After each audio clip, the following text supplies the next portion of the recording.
Então, estamos aqui para um ping-pong entre o professor Fernando e a Sabrina, que está fazendo estágio conosco e será professora em breve. Então, hoje o bate-papo é sobre o segundo reinado brasileiro, tá bom? Estou aí com a minha raquete, a Sabrina também está com a dela, e a bolinha de Dom Pedro II está na mesa. Muito bem, vamos começar falando sobre como começa o segundo reinado, como que aquelas agitações populares vão ser acalmadas por bem ou por mal com o golpe da maioridade. Então, Sabrina, a bola está com você, saquei. Bom, dentro dessa jogada do golpe da maioridade, a gente tem principalmente a participação dos liberais, né? E os liberais eles eram pequenos fazendeiros comerciantes que queriam a descentralização administrativa do Brasil. Tá, mas Sabrina, o que isso significa, né? Bom, significa que quem tomava as decisões finais era o imperador através do poder moderador. E os liberais, eles acreditavam que as tomadas de decisão elas não deveriam se centralizar apenas nessa figura, né, do imperador, e sim serem distribuídas para cada província, assim elas iam poder tomar as suas próprias decisões, né, terem mais autonomia. Então, os liberais, eles queriam limitar o poder do imperador, eles eram críticos do excessivo poder político e administrativo que o imperador tinha através desse poder moderador, né? E a tema de curiosidade, eles também eram chamados de Luzias, Olha, porque. Oi? não, Desculpa. achei legal, legal. Eles perderam um levante que eles fizeram, né, contra os conservadores, e essa disputa aconteceu na cidade de Luzia, em Minas Gerais. E, bom, eram dois grupos, né? Eu falei um pouco dos liberais, e agora eu acho que o professor Fernando pode falar um pouquinho para a gente sobre os conservadores. Vou falar assim, Sabrina. Só para a gente reforçar, o liberais começa com L de limitar o poder do imperador, né? E querer liberdade para cada província fazer as suas próprias leis. E o apelido deles também é com L, Luzias. Então, liberais, liberdade para cada província, limite ao imperador, Luzia. Lembra de L que você lembrou de liberais. Muito Os bom. conservadores que começam com C, eles querem centralizar o poder na capital. Ou seja, eles costumam ser os grandes fazendeiros do Sudeste, e como a capital era o Rio de Janeiro na época, quanto mais o poder ficasse centralizado na mão do imperador, melhor, porque o imperador morava pertinho desses fazendeiros, poderiam fazer leis que os beneficiassem, né? Então eles querem dar força ao imperador e eles são chamados de saquaremas, tá bom? Vamos para a próxima. O que é a pacificação aí, Sabrina? Bom, pois é, né? Nesse momento, os conservadores e os liberais, eles estavam em uma constante disputa para ter mais participação na política. E o imperador, ele precisava pensar em uma forma de conciliar essas duas disputas, né? E manter a ordem do império dele. E é importante a gente lembrar que nesse momento o imperador ele atuava através do poder moderador, né, que eu citei no slide anterior.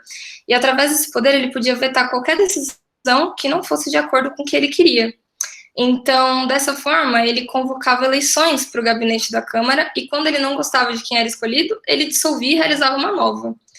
Só que aí a gente pensa, nossa, mas isso parece muito instável, né? Só que, bom, esse foi exatamente o pulo do gato de Dom Pedro para conciliar os dois grupos de oposição, né? Como ele dissolvia constantemente os gabinetes, ele garantia o revezamento dos dois grupos. Então, ora tinham os liberais, ora tinham os conservadores. Então, isso acalmou um pouco os ânimos durante algum tempo no Império. E, inclusive, eu acredito que o professor Fernando pode incluir algumas coisas e também citar sobre como que esse tipo de parlamentarismo ficou conhecido nessa época. Vou falar assim. E lembrando que, assim, pacificação, cuidado, é diferente de paz, né? É como aquela música, se eu não me engano, do Rapa, porque paz sem voz não é paz, é medo, né? Então, cuidado, não é um período de paz, é um período de pacificação. Há uma ação para calar a boca das oposições e para fazerem os dois grupos principais políticos, aí os dois principais grupos políticos, ficarem bajulando o imperador em troca de ver quem fica no poder, né? Sem contar também que nós vamos falar aqui de como era o parlamentarismo do Brasil. O parlamentarismo tradicional é o parlamentarismo inglês. Ó, de baixo para cima. O povo vota nos deputados, né, que formam o parlamento. Os deputados eleitos escolhem entre eles quem será o primeiro-ministro para trabalhar em conjunto com o rei. Para ser sincero, no parlamentarismo britânico, o rei é uma figura quase de enfeite, né? No Brasil, a gente tinha uma parte que as eleições para deputados já eram eleições por voto censitário. Lembra? O voto que censurava os pobres de votarem, só os grandes fazendeiros que votavam. Eles escolhiam entre eles quem seriam os deputados. Desses deputados eleitos, lá dos partidos que a Sabrina falou, né, do liberal e do conservador, você precisava ficar bajulando o imperador, por quê? Porque desses deputados eleitos era o imperador que escolheria quem seria o primeiro-ministro. Então, ó, é quase como se o imperador estivesse falando assim: meninos liberais conservadores, fiquem bem comportados, porque eu só vou escolher entre vocês o primeiro-ministro, aquele que estiver alinhado comigo. Consegue perceber que é ao contrário, por isso o nome de as avessas? Muito bem.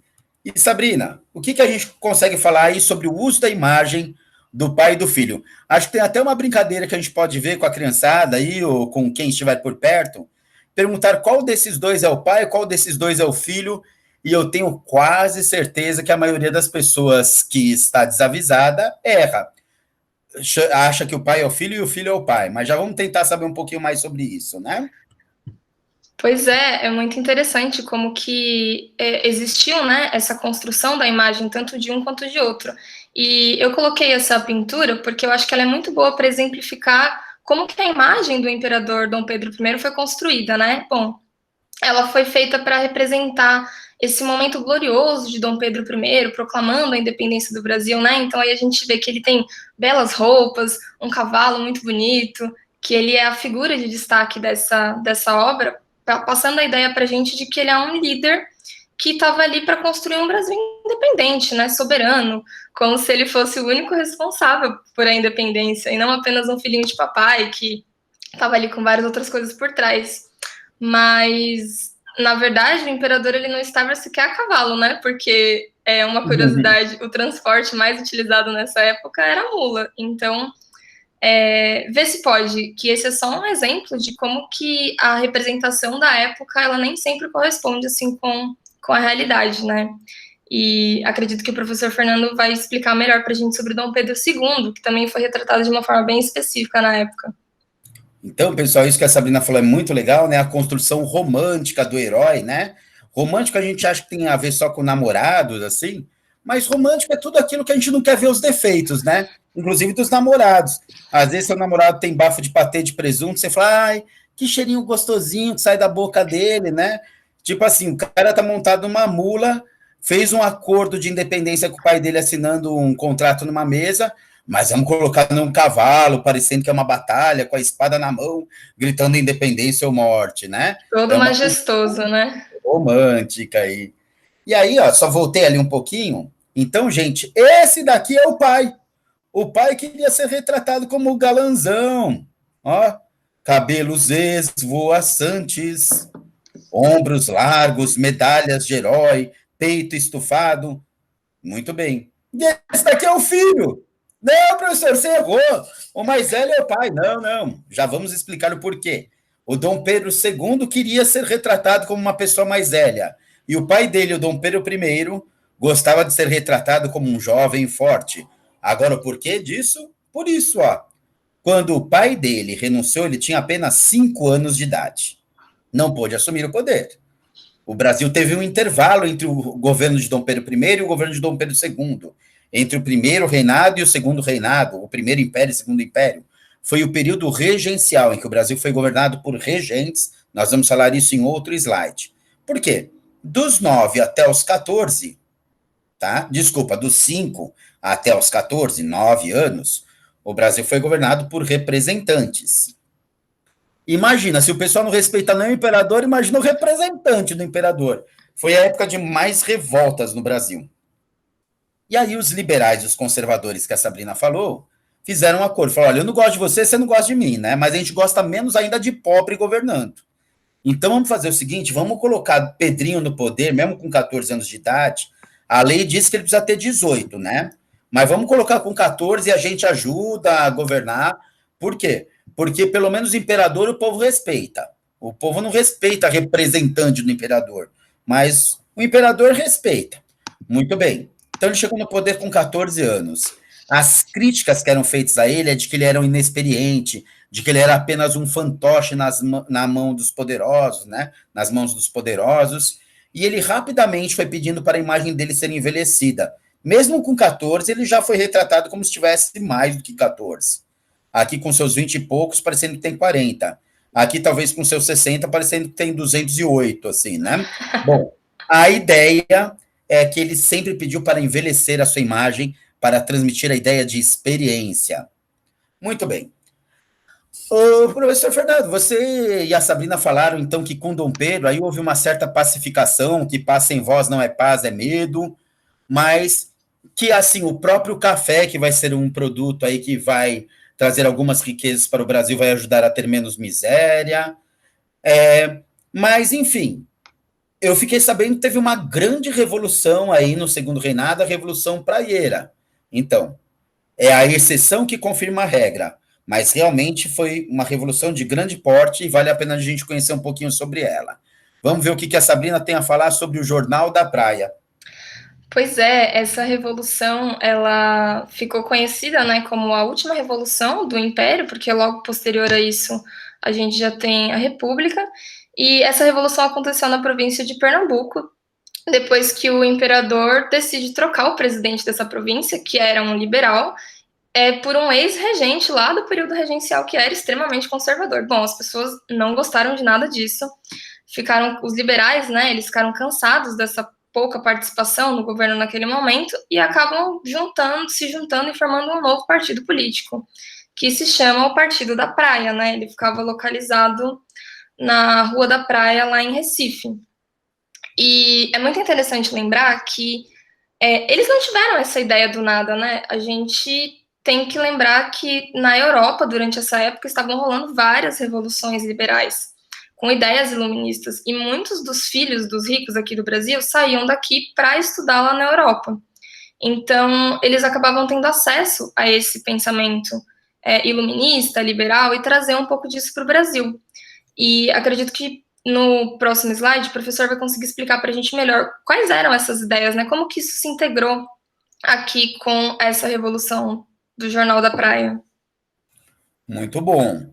Então, como a Sabrina estava falando, os liberais, eles acabaram quase que se dividindo em dois grupos. Os liberais moderados e os liberais exaltados, né? Como o próprio nome já diz. Os liberais moderados falaram assim, não, a gente pode ter imperador desde que o imperador faça um parlamentarismo, tá? Desde que ele consulte os deputados. Os liberais exaltados, que são justamente os membros aí do Partido da Praia, eles vão falar, não, a gente quer república, sabe? E se não der certo para fazer uma república para o Brasil inteiro, que pelo menos o Nordeste faça uma república assim, nem que seja Pernambuco, tá? Muito bem. Eles falam, olha, o imperador ele fica com essa história de quarto poder, ao invés de ser só a teoria dos três poderes do Montesquieu, e isso é como se não existissem os três poderes, porque a hora que ele quer, ele muda tudo. Então, se o juiz mandou prender do poder jurisdicionário, e ele não gostou, ele manda soltar. Se os deputados do poder legislativo faz uma lei que ele não gosta, ele diz que a lei não tem valor. E ele já é o poder executivo que executa, então não adianta. Tem que ser três poderes e não ter o poder moderador. Somos contra o poder moderador. Eles falam assim, olha, o imperador ele fala o que ele quer, mas nós precisamos ter o direito de ter uma imprensa livre.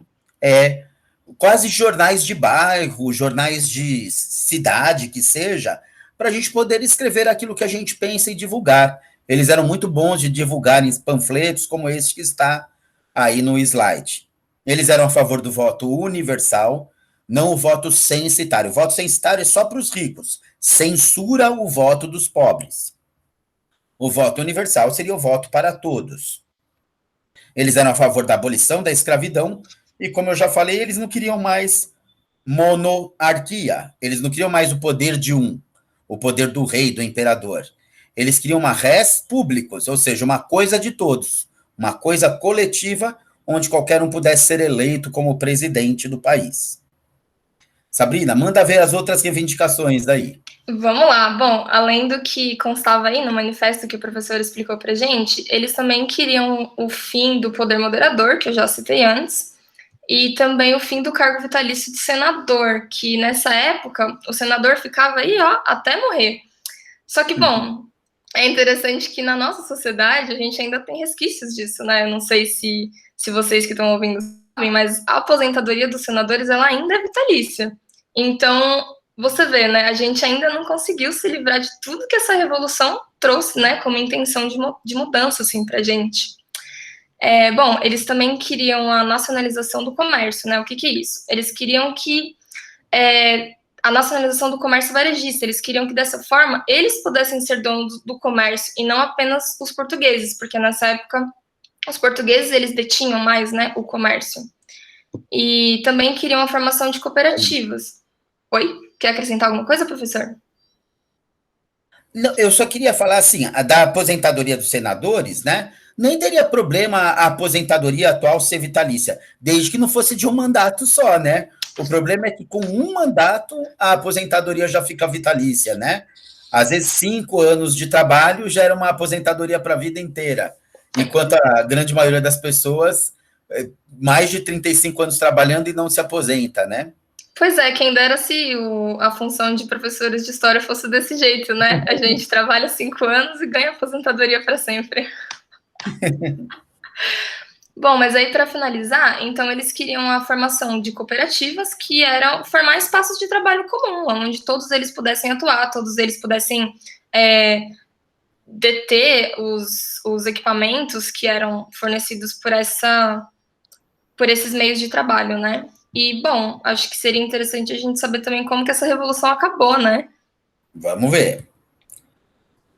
Se você conhece um pouquinho da história do Brasil, você sabe que quem acaba reclamando contra os poderosos acaba sendo bastante reprimido. Falar, então isso mostra que a gente nunca deve se revoltar, né? A gente nunca deve reclamar, deve aceitar as coisas como são. Não, isso mostra que como as injustiças ocorrem, a gente tem que estar cada vez mais preparado para evitar que elas ocorram. Então, as tropas do Dom Pedro II foram impiedosas. Falou assim, olha, a gente achou que estava em paz, não está? Então, para acabar com a rebelião de vocês, nós vamos trucidar. Os revoltosos tentam fugir para a mata de Pernambuco, mesmo assim, não conseguem grande sucesso com isso.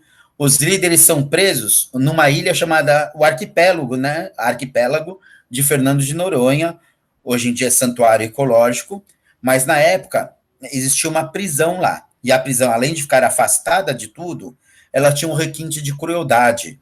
A maré em Fernando de Noronha sobe e desce com muita amplitude.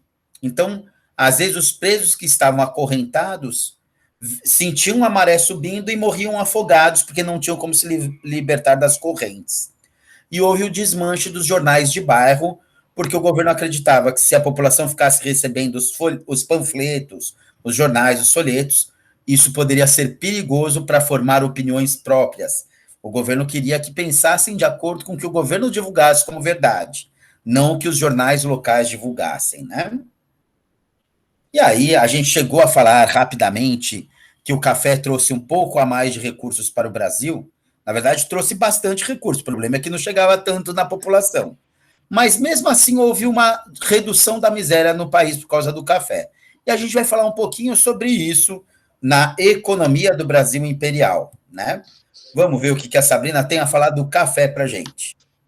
Bom, isso é uma coisa muito interessante, né? O café, nesse momento, ele se torna o produto exportado pelo país, tipo, o principal produto exportado pelo país. Então, ele gera muitos lucros para o império e para os fazendeiros. Assim como o professor falou, realmente não chega muito nas camadas básicas da sociedade, mas ajuda um pouco. O café, inicialmente, então, ele é plantado no Vale do Paraíba, Fluminense, por ser um local de solo bem fértil, né? Mas as plantações do café do Vale, elas acabam perdendo espaço para o café que começou a vir do oeste paulista, principalmente da região chamada Terra Roxa, que na verdade era uma terra vermelha, né? mas esse nome foi dado pelos imigrantes italianos que chamavam de Terra Rossa. Então, acabou que os portugueses ali pegaram como Terra Roxa.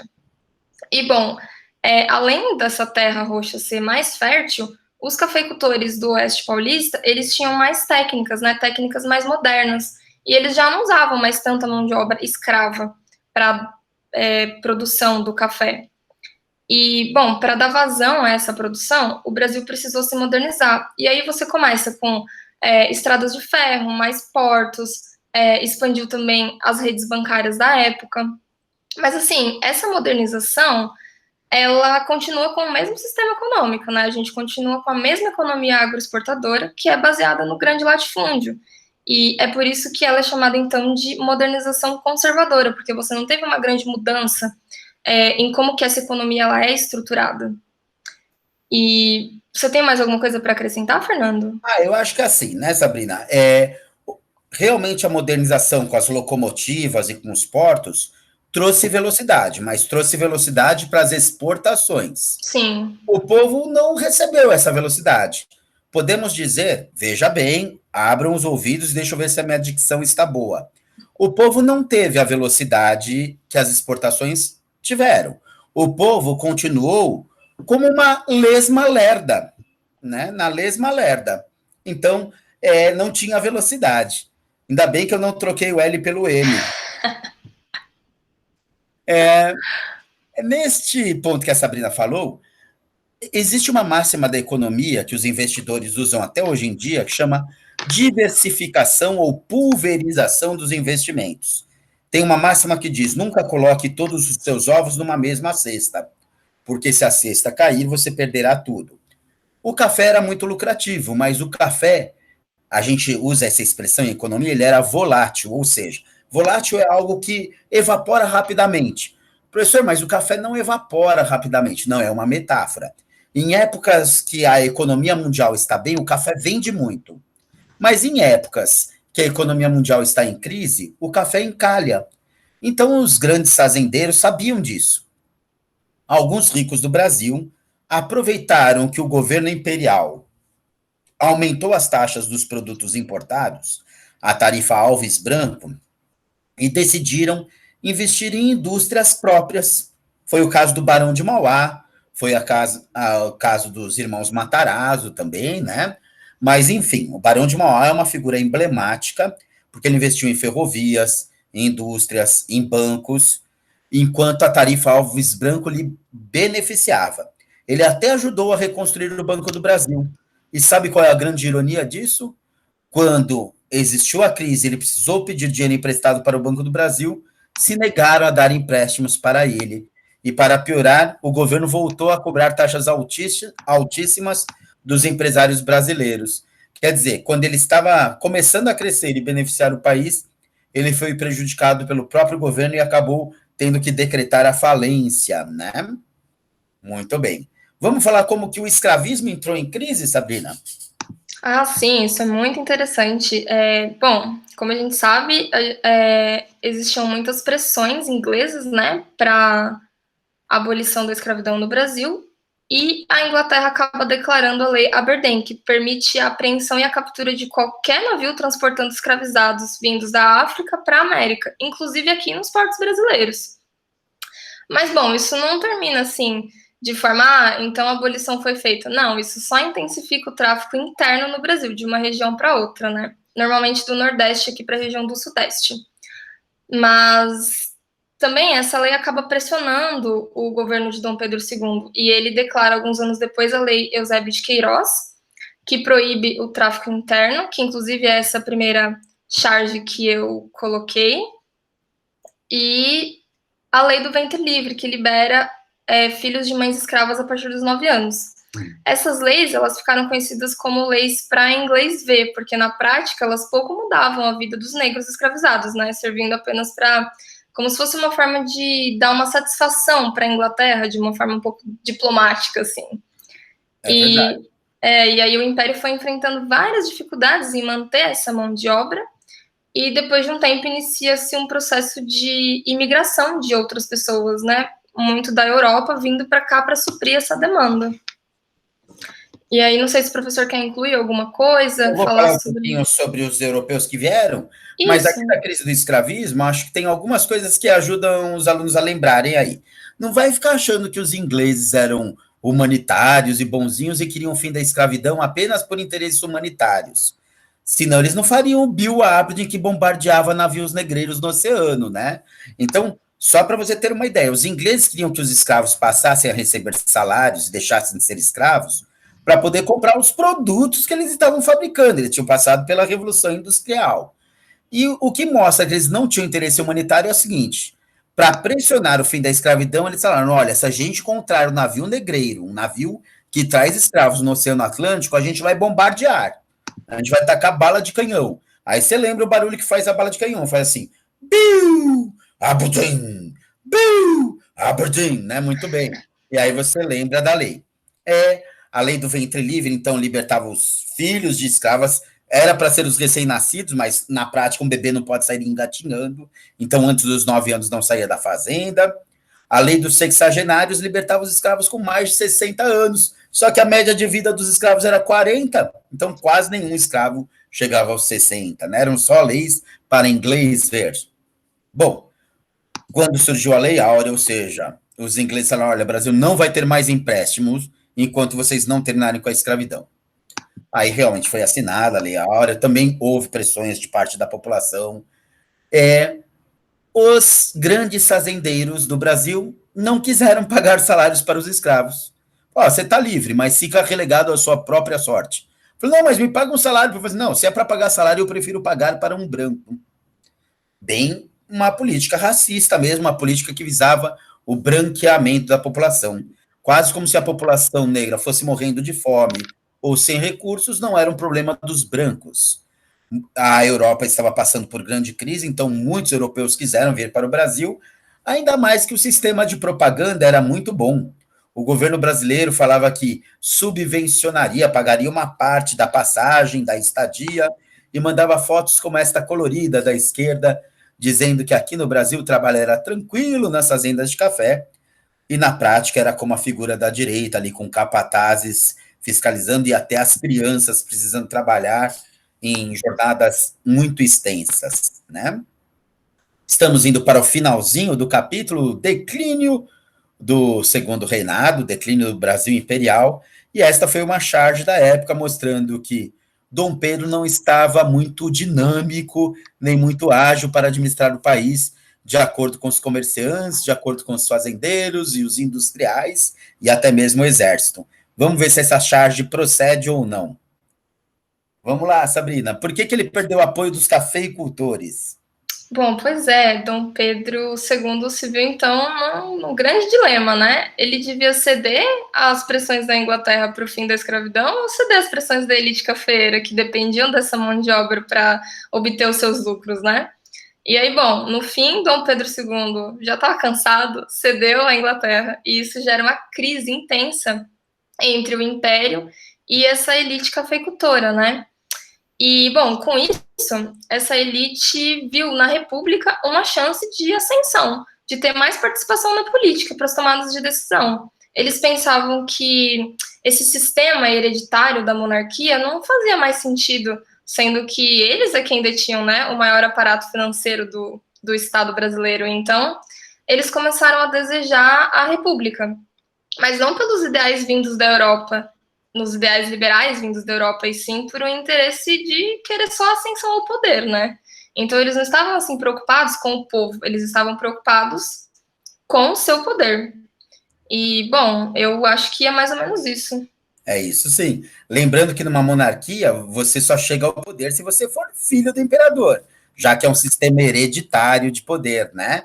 E se virasse uma república, teria uma chance de que, com o seu poder econômico e com as fraudes eleitorais, conseguirem muitos votos, né? Muito bem. E aí nós temos a perda de apoio do exército, dos militares. Dom Pedro II entrou numa guerra com o Paraguai. O Paraguai queria uma saída para o mar. Ele tinha um governador, um governante chamado Solano Lopes, que falava: olha, para o Paraguai ter saída para o mar, a gente precisa roubar algumas terras do Brasil, da Argentina e do Uruguai. Só que ele tentou atacar os três países ao mesmo tempo. e esses 3 países receberam o apoio da Inglaterra e trucidaram o Paraguai. O exército brasileiro teve grande participação.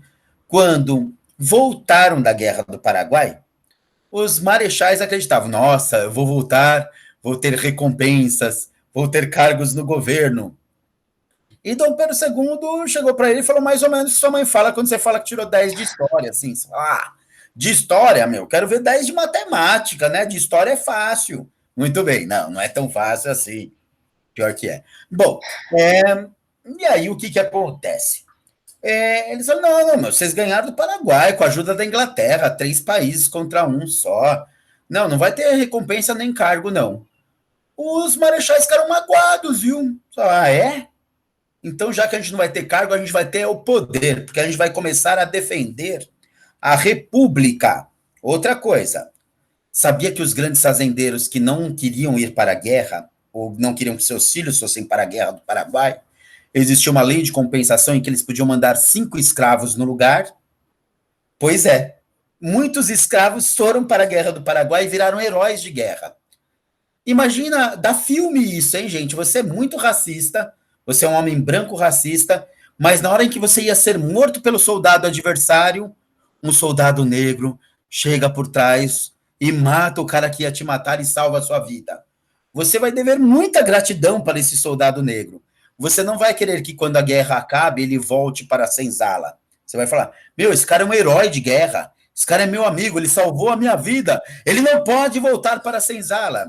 E sabia que boa parte do exército começa a ganhar um caráter abolicionista também e acaba ficando contra Dom Pedro II, né? Muito bem.